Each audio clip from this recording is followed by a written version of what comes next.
আমাদের জেলেরা যখন নিষেধাজ্ঞা থাকার কারণে মাছ ধরতে পারছে না, তখন পার্শ্ববর্তী দেশের ট্রলার এসে মাছ ধরে নিয়ে যাচ্ছে।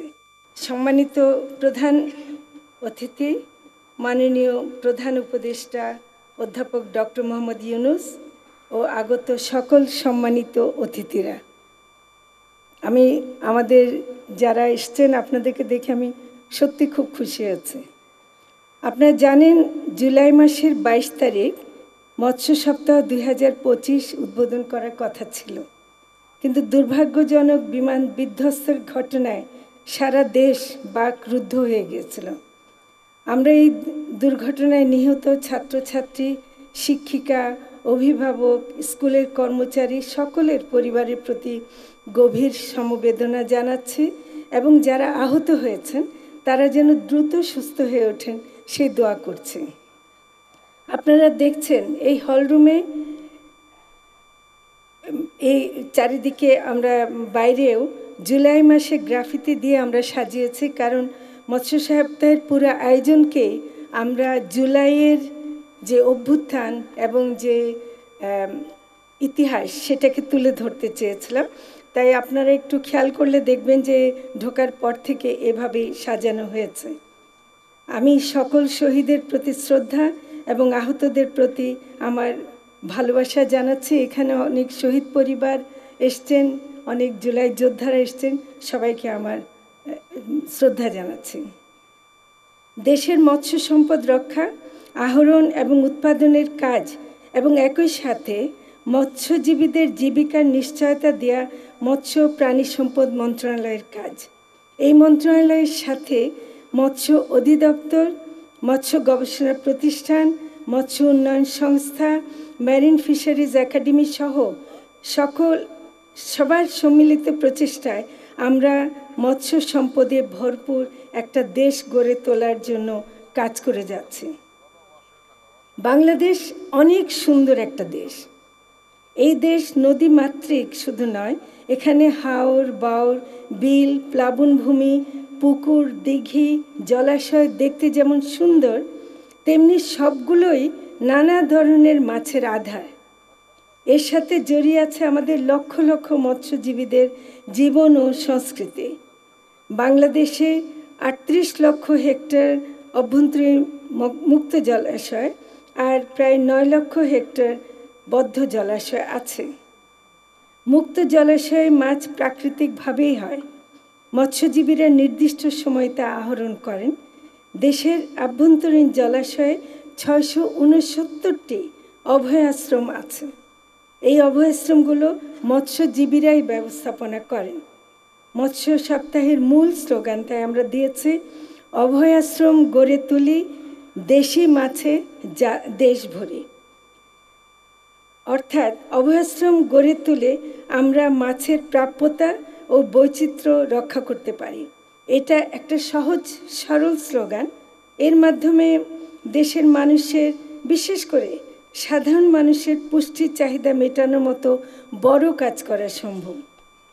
আমি আপনাদের জানাতে চাই যে মৎস্য আইন protection and conservation of fish act 1950 সংশোধন কল্পে প্রণীত অধ্যাদেশ অনুযায়ী 2025-এ নতুন একটি ধারা 7 যুক্ত হয়েছে।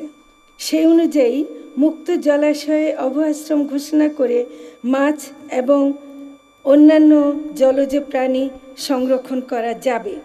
এই গ্যাজেটটি 29শে জুন 2025 তারিখে প্রকাশিত হয়েছে। অন্তর্বর্তীকালীন সরকারের সময় করা এই কাজটি দেশের মাছের প্রাপ্যতা বাড়ানোর জন্য গুরুত্বপূর্ণ ভূমিকা রাখবে। নদী, আমি খুব গর্বিত এই কাজটা যে আমরা করতে পেরেছি। নদী, হাওর, বাওর, বিলেই আমাদের দেশের মাছের বৈচিত্র্য আছে। আমাদের প্রায় 261 প্রজাতির স্বাদু পানির মাছ আর ছোট প্রজাতির মাছ আছে 143টি। এর সংখ্যা আরও বেশি ছিল। অনেক প্রজাতি হারিয়ে যাচ্ছে।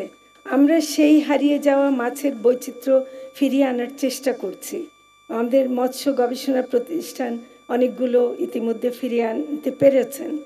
ছোট মাছ খেতে আমরা সবাই খুব পছন্দ করি এবং পুষ্টির দিক থেকে এগুলো অনেক সমৃদ্ধ। এগুলো সবই কোনো না কোনো বিশেষ ধরনের জলাশয়ের সাথে যুক্ত, কিন্তু অপরিকল্পিত উন্নয়ন কর্মকাণ্ডের কারণে এবং দেশীয় মাছের অনেক প্রাকৃতিক প্রজনন ক্ষতিগ্রস্ত হচ্ছে। হাওরের মধ্য দিয়ে অপরিকল্পিত সড়ক নির্মাণের কারণে ইতিমধ্যে মৎস্য সম্পদের ক্ষতির কথা শোনা যাচ্ছে। হাওরে কীটনাশকের যথেচ্ছ ব্যবহার দেশি মাছের জন্য ক্ষতিকর।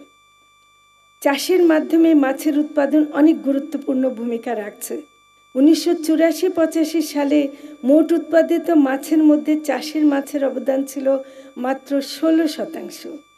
এখন মোট 50 লাখ মেট্রিক টন মৎস্য উৎপাদনে চাষের মাছ প্রায় 30 লাখ মেট্রিক টন, অর্থাৎ 60%। রুই, কাতলা, পাঙ্গাস, পাবদা ইত্যাদি এখন চাষের মাধ্যমে পাওয়া যাচ্ছে। মৎস্য চাষে অনেক তরুণ উদ্যোক্তা এগিয়ে আসছেন। চাষের মাছের জন্য মৎস্য রেণু পোনা উৎপাদনে হ্যাচারি স্থাপন করে সরকারি পাশাপাশি বেসরকারি খাত অনেক এগিয়ে এসছে। মৎস্য অধিদপ্তরের পক্ষ থেকে প্রশিক্ষণ সহ নানান সেবা দেয়া হয়। নিরাপদ ফিডের নিশ্চয়তা পেলে জনগণ নিরাপদ মাছ খেতে পারবে, এটাই আমরা চাই। বর্তমানে আমিষের চাহিদা মেটানোর দিক থেকে চাষকৃত মাছের অবদান অনেক বেশি। বিশেষ করে শহরের শ্রমজীবী গরিব মানুষরা চাষের মাছের কারণে আমিষের চাহিদা মেটাতে পারছেন। ইলিশ আমাদের জাতীয় মাছ, ভিডিওতে আপনারা দেখেছেন, কিন্তু আমাদের একটা দুঃখ যে আমরা এখনো দেশের মানুষকে ইলিশ মাছ সাশ্রয়ী মূল্যে দিতে পারছি না। এর জন্য আপ্রাণ চেষ্টা করছি। জাটকা রক্ষা করতে পারলে আমাদের ইলিশের প্রাপ্যতা অনেক বাড়ার কথা।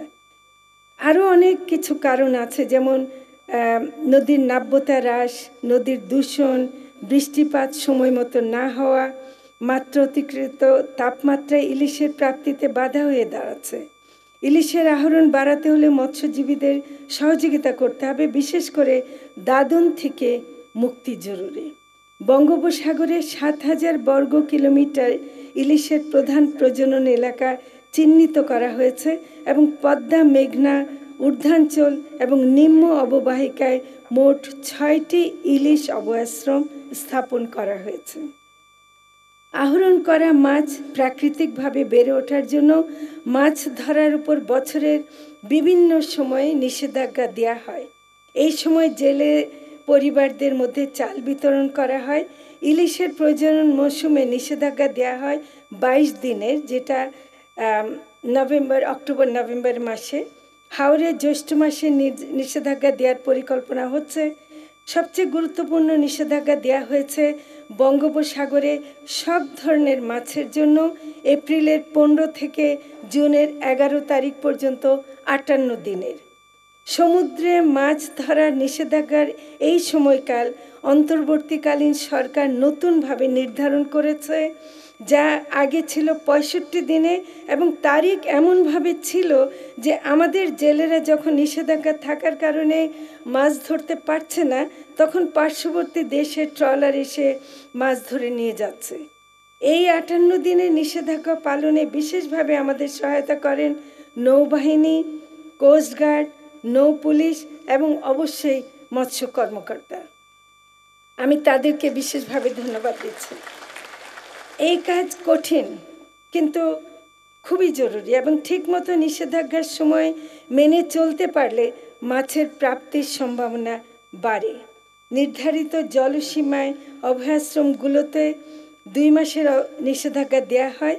এই কাজে আমাদের মৎস্যজীবী ভাই ও বোনেরা সহযোগিতা করেন, কিন্তু অমৎস্যজীবীরা বা যারা মানেন না, নানাভাবে নিষেধাজ্ঞা অমান্য করেন, পাশাপাশি অবৈধ জালের ব্যবহার করে মৎস্য সম্পদের ক্ষতি সাধন করেন। তাই আইনের আশ্রয় নিতে হয়। দেশীয় মাছ রক্ষা করতে হলে এছাড়া আর কোনো উপায় নেই। হালদা নদী সম্পর্কে একটু বলতে চাই।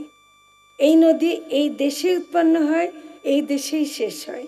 খাগড়াছড়ির রামগড় থেকে উৎপন্ন হয়ে হালদা কালুরঘাটের কাছে গিয়ে কর্ণফুলীতে গিয়ে মিশছে। এই নদী আবহমান কাল থেকে রুই, কাতলা, মৃগেল সহ মেজর কার্প মাছের প্রাকৃতিক প্রজনন ক্ষেত্র হিসেবে সমৃদ্ধ। এর স্টক অনন্য, কারণ এর সাথে পদ্মা, মেঘনা, যমুনার সাথে কোনো সংযোগ নেই। হালদা নদীতে মাছ ধরা হয় না। এই নদী থেকে সংগৃহীত নিষিক্ত ডিম দেশব্যাপী মানসম্পন্ন পোনা সরবরাহ করা হয়।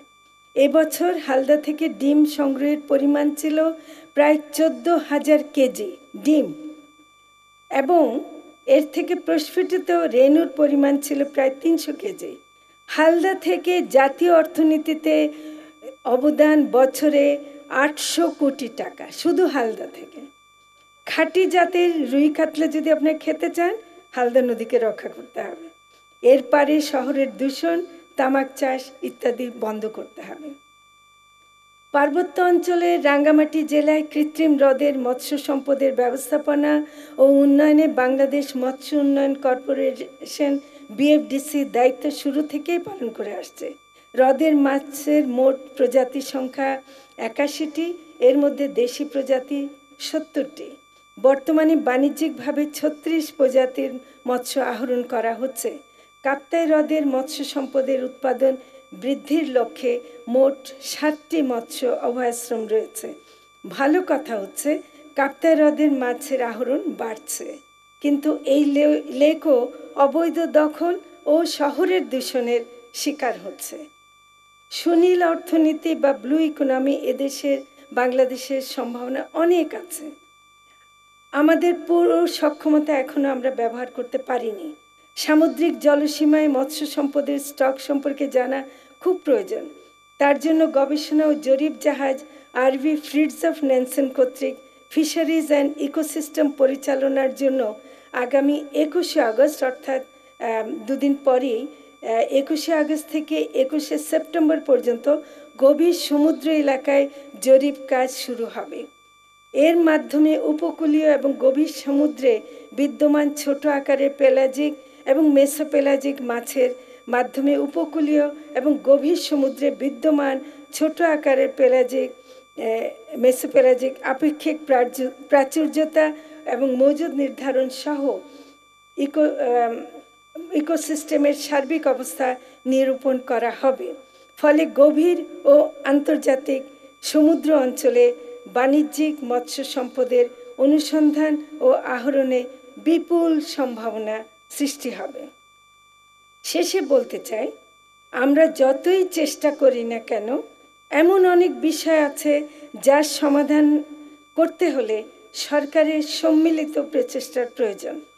মাছ সে সাগরে হোক বা নদী জলাশয়ে, এর সাথে পানি, প্রাকৃতিক পরিবেশের সম্পর্ক অত্যন্ত ঘনিষ্ঠ। জলবায়ু পরিবর্তনের নানা ধরন মৎস্য সম্পদের উপর বিরূপ প্রভাব ফেলে। সময় মতো বৃষ্টি হওয়া মাছের প্রজননের জন্য খুব জরুরি। অতি তাপমাত্রা পুকুরের মাছের চাষের জন্য ক্ষতিকর।